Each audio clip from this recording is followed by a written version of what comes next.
What is good, Corey XP?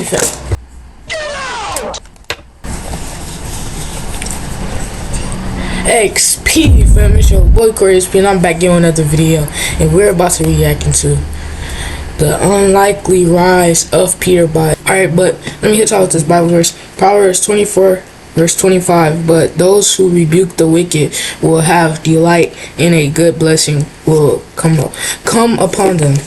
So always rebuke what's not right. And yeah, let's get into this video.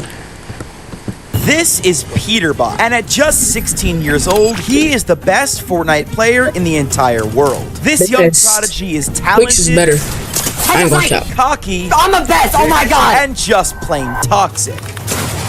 Oh my god! Kiss your ass now. However, he wasn't always like this. Today, I'm going to talk about Peterbot's journey to the top of competitive Fortnite, and more importantly, what might just be his downfall. But before we get to the toxicity, the cheating accusations, and the controversy, we have to go all the way back to the beginning of Peterbot. Peter's story starts on the console, PlayStation 4. Like many of us, Peter played Fortnite for fun, mostly playing with his friends after school as a way to socialize. But Peter quickly realized that he was better than all of his friends and classmates. Much better. And as a very competitive kid, the console scene wasn't very fun for Peter. Although he thought it was cool that he was one of the best console players, he felt limited by the skill cap. Nobody on console was that good, and Peter had always wanted to be the best, even from very early on in the game. He wanted not only the opportunity to make more money in PC competition, but also prove to the world at just 12 years old that he was the best that Fortnite had to offer. So I switched because I couldn't get a good sense, and keyboard was just so much more fun than playing controller. So I played keyboard. I just played Zone Wars and all day. Chat, keyboard is fun, but I switched to controller because it's just I played keyboard for a week. I was actually getting good, but I was too dog poop. But I was actually getting better. I could see that I was getting better from day one. But yeah, let's get back in this video. I don't care.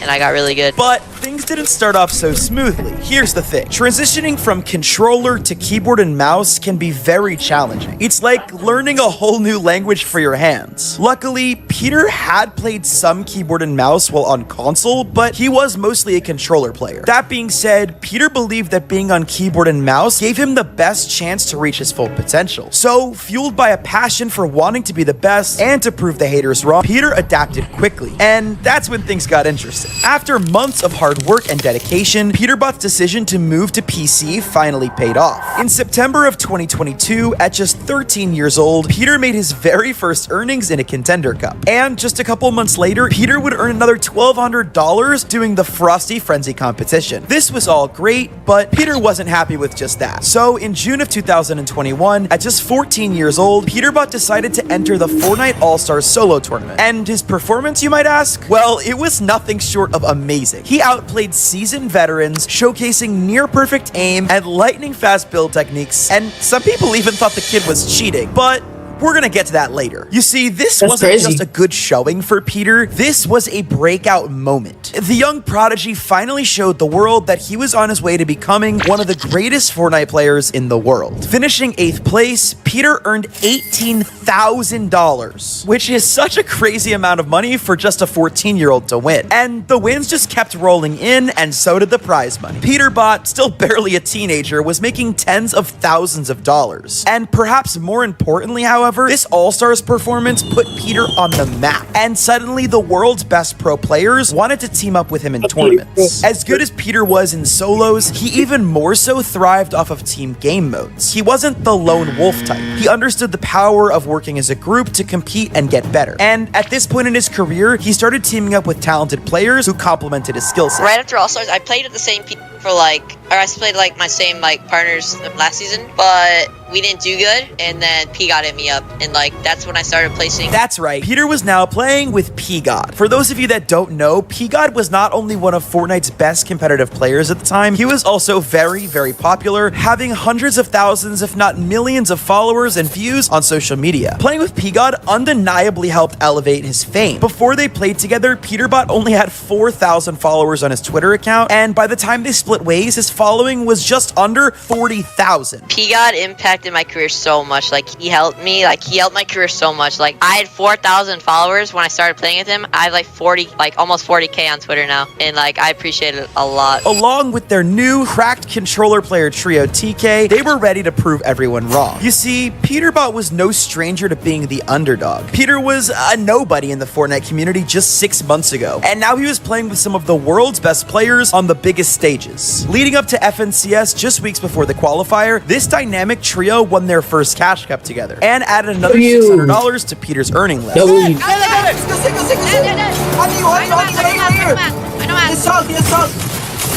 go! Let's go! Let's go! We won! Following this Cash Cup win, the trio put on an absolute show in the FNCS qualifiers, finishing first place and surprising much of the Fortnite community along the way. Despite their amazing performance in the qualifiers, however, Peterbot and his trio just missed out on the top 10 in grand finals, finishing 11th out of 33 teams and earning $2,300. And although they had seen some early success, the trio was short-lived. To the surprise of many of his peers and fans, Peter decided he didn't want to continue playing with P-God and TK following that FNCS. This, however, caused Peter to get some backlash from the community, and people went as far as to call him ungrateful because he had left P-God, who had taken a chance on him as a young player. That being said, P-God himself never said anything bad about Peter, and the two seem to still get along to this day. But Peterbot's decision would later come back to haunt him. When asked about his decision to leave the trio, Peterbot said that, along with other factors, they split because he wanted to get his then drop spot Craggy uncontested. The only reason I really split was because I wanted to get uncon and grands. For those of you that don't know, a huge part of performing and placing well in these large tournament lobbies is having an uncontested drop spot. Simply put, if nobody is fighting you, I played it today. Match, you have a much better chance of placing high. Yo, chat, I played a tournament today and I got 160 points, 160 something points, and it was the OG tournament. I didn't make a video. I should have, but it is what it is. In each match and in the tournament as a whole. With all of this in mind, Peter decided to team up with two veteran players, Bucky and Macwood, who had both qualified for the much larger Fortnite World Cup. At the time, both Bucky and Macwood were regarded as two of Fortnite's best players, and they were excited to play with a young and hungry Peter. Peter, of course, wanted to play with good players, but also wanted to prove that with an uncontested drop spot, he can place much better than 11th place. But things didn't quite go to plan. I placed 11th with P-God, Con, and Craggy, and I got 11th uncon, so like it's kind of down bad. Yep, you heard that right. Peter and his new trio placed exactly the same as they had in the previous season in 11th place, and earned another $2,300. This led to Peter getting even more backlash for his earlier decision to leave P-God. Peter's growing confidence had turned slightly cocky, and he thought he was perhaps maybe a little better than he actually was at that time. But I mean, who could really blame the kid? If I was making tens of thousands of dollars at just 14 years old, I would have an ego as well. However, Peter seemed to have learned his lesson about making quick decisions and leaving teams that he shouldn't, and he decided to give Bucky and Macwood another chance. This decision would probably be one of the best in Peter's career. Shortly after their 11th place finish in FNCS, Epic Games announced Fortnite's Grand Royale. The Grand Royale was set to take place in that following November with a multi-million-dollar prize pool. And well, let's just say it's good that the trio stuck together. Right. Nice. Get the full. You have to get the full. Nice, bro. Box up. Cool. Bro got a suck. He got a squeaky voice. Let's go! Peter and his trio finished in an amazing 4th place, which earned the trio just under $30,000. It seemed like all was going well for Peter. That's a lie, Chad. The trio's game mode was coming to an end. Epic Games decided that starting in just 1 month, in that January of 2022, the competitive game mode would switch to duos, which meant, once again, Peter was on the hunt for a teammate. Luckily for Peter, at this point, there was plenty of people that wanted to play with him. After his incredible performance performance in the Solo All-Stars, and then the Grand Royale, Peter was a hot commodity. You see, at this point, Peter had not only become one of the better players in the Fortnite world, he also had a certain level of clout. So, with almost any duo in the game available to him, Peter gave multiple people a chance. He started by playing with one of the GOATs, Kanata, and they even won a duo Cash Cup together. He then tried out Nani, his old trio member Macwood, and even ran up the next FNCS with his good friend Quanti. After they finished in 10th place, Peter decided to continue looking for teammates because he hadn't found the right fit. But after 6 months of trial and error, Peter decided to give up on playing with other top players. And instead, he would do what P-God did for him and find a player who was underrated and craft them into the next GOAT. Now, this is where things get really interesting because Peter starts to play with Byla. With the second FNCS of 2022 just around the corner, Peter decides to give his new duo Byla, a very cracked controller player, a chance. And Byla did not let that go to waste. Peter and Byla's first tournament together was actually the FNCS qualifiers, and they came in first place of qualifier number 1 for FNCS, sending them directly to the grand finals. And it was here that Peter would solidify his name into the conversation for the greatest player of all time. Splash us, Max, splash us. I'm not, no more. Chill. Drop low, drop low.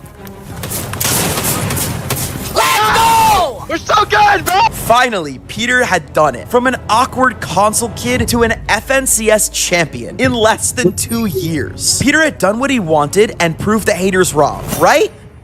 Well, not so fast, because Peterbot's success did not come without questions. Earlier in this video, I told you Peterbot had received some very serious cheating accusations, and now that he was at the top of the game, everyone was gunning to take him down. Peter's laser-like aim, seemingly tracking opponents through walls, fueled accusations of him cheating. After all the success, I don't think he terms cheated, like chat. soft aim and macros became commonplace in conversations surrounding Peter, and soon after, I don't think he videos cheated, like chat. this one started to pop up all over social media. We are purely talking about the professional player signed to TNG, Peterbot. He has come under fire today for being accused of cheating. And here's the thing, these accusations weren't coming from random internet trolls. These were pro players, the best of the best that started raising red flags. Popular pro player Young Calc was one of the first Nah, to they call just out mad. publicly. Listen, They just mad, bro.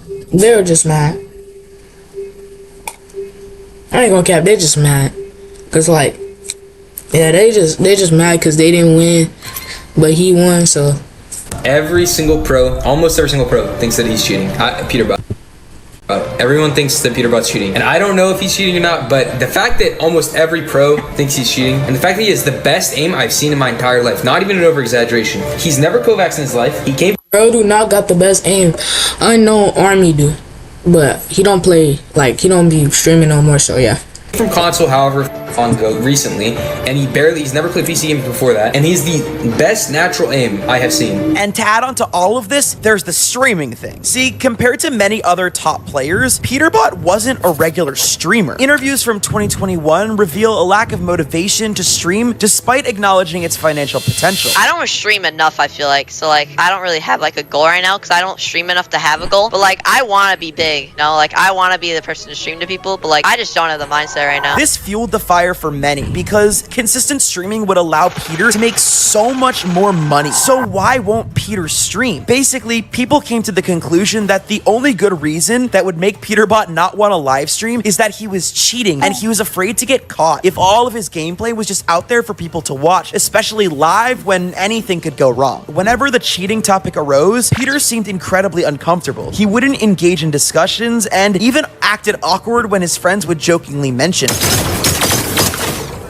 What? Wait, did I say Peter! Wait. You were making it obvious, on God! Later that year, however, Peter had an opportunity to silence all the haters. You see, Fortnite had announced its first official LAN event since the Fortnite World Cup. For those of you that don't know, a LAN event is basically where all the players show up in person to one location and play a tournament in person with all the fans there to watch. And in just a few months, Peter would have the opportunity I think to I saw that. perform well in person, on stage, on a PC that is checked by professionals for cheating. cheats. There was no way Peter could cheat at a LAN event. So all he needed to do was pop off at the event and nobody could say he was cheating anymore. Well, fast forward to November of 2022 and the whole Fortnite world had their eyes on Raleigh, North Carolina. This was the home of the FNCS Invitational LAN. This was it, the moment that Peter was ready to silence the haters. However, right before the LAN, news came out that would shock the Fortnite community. Peter's current duo and co-FNCS champion Byla would not be attending the LAN event. Some people thought that Peter didn't want to play with Byla because he thought he wasn't good enough. Some social media users even started saying that Peter paid Byla to drop out of the event so that Peter could duo with his friend and really good pro player Jamper. Both Peter and Byla denied these accusations, and Byla even came forward saying himself that he chose not to play for, quote, personal reasons. Obviously though, with millions of dollars up for grabs, people didn't believe that Byla would just give all this up, and this is where the cheating accusations started to arise again. See, one Twitter user made a statement that said this: maybe Byla doesn't want to go to LAN because he knows Peter cheats and he doesn't want to be a part of it, and he thinks Peter will get exposed at LAN. While this was a very far out there tweet with no real substance or proof, it kind of makes sense. See, if Peter and Byla didn't perform well at the LAN, then all the cheating accusations would get way worse, and not just for Peter, but probably for Byla too. But with all of this controversy, Peter heads into the competition with more than just money on the line. This was about pride. The event would take place over the course of 2 days. The 50 competing duos would play in 12 matches, 6 on day 1 and 6 on day 2. The first day was a very slow start for Peter and his new duo Jamper. Well, slow may have been an understatement, as they got dead last.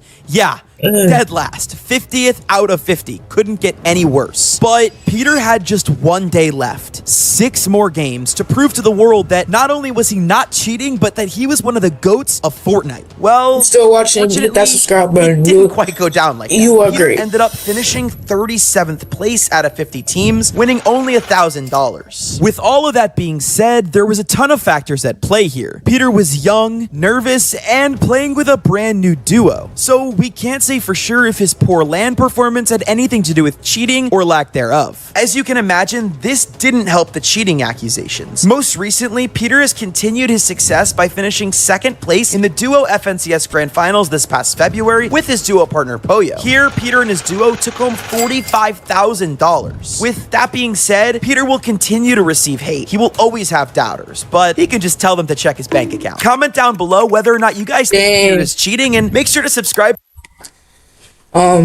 Yeah, man. G's love y'all. I love y'all.